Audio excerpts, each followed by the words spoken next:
For more than 2 decades, China has been investing and operating in Zambia, but some business owners say they can't compete with Chinese companies that are outbidding them for construction contracts. One such contractor is Lawrence Lusaka. Even the small contracts that we pray for to get, they're all being taken away by the Chinese. So it's kind of a challenge. It's kind of a hard competing with Chinese. Some contractors like Muchinga Mwandia say Chinese Belt and Road Initiative, which funds infrastructure projects in many developing countries, typically bring in Chinese workers, leading to unemployment for Zambians.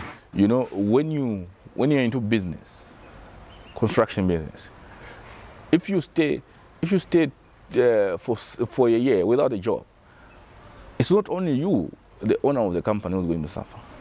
You've got other people who work for you. You know what I mean?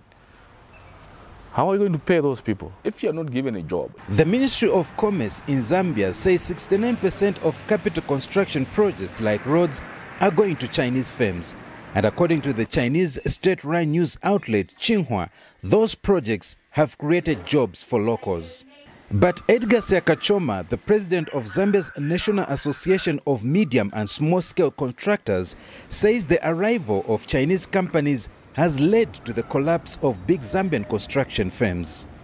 Zambian companies have been wiped out by these Chinese companies because they are backed by their governments in the first place, and two, they have significant sources of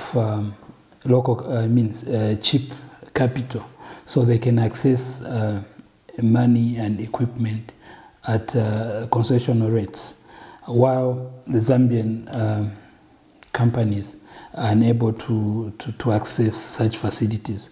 The Chinese embassy in Lusaka and Chinese-led business entities in Zambia did not respond to VOA's request for comment. Those in the construction sector, like Enoch Chitawu, say the Zambian government should empower local contractors with financing and preferentially award contracts to local businesses who qualify as a way to compete with Chinese contractors. The government should make sure that contracts are awarded to all the local contractors who are qualified. There shouldn't be any segregation or any corruption in the awarding of these contracts. Jaffe Chiesu, another contractor, agrees. One way government can help us in terms of fighting the competition is through these programs that have come. Yes, like the empowerment programs. There is the Citizens Economics Empowerment Commission, and also we have also CDF. So if we are given like those funds, we'll be able to fight the competition. For now, Zambian construction companies are left to compete with the Chinese counterparts, mostly with their own resources, and are having a tough time winning contracts to stay in business. Daniel Tonga, VOA News, Lusaka, Zambia.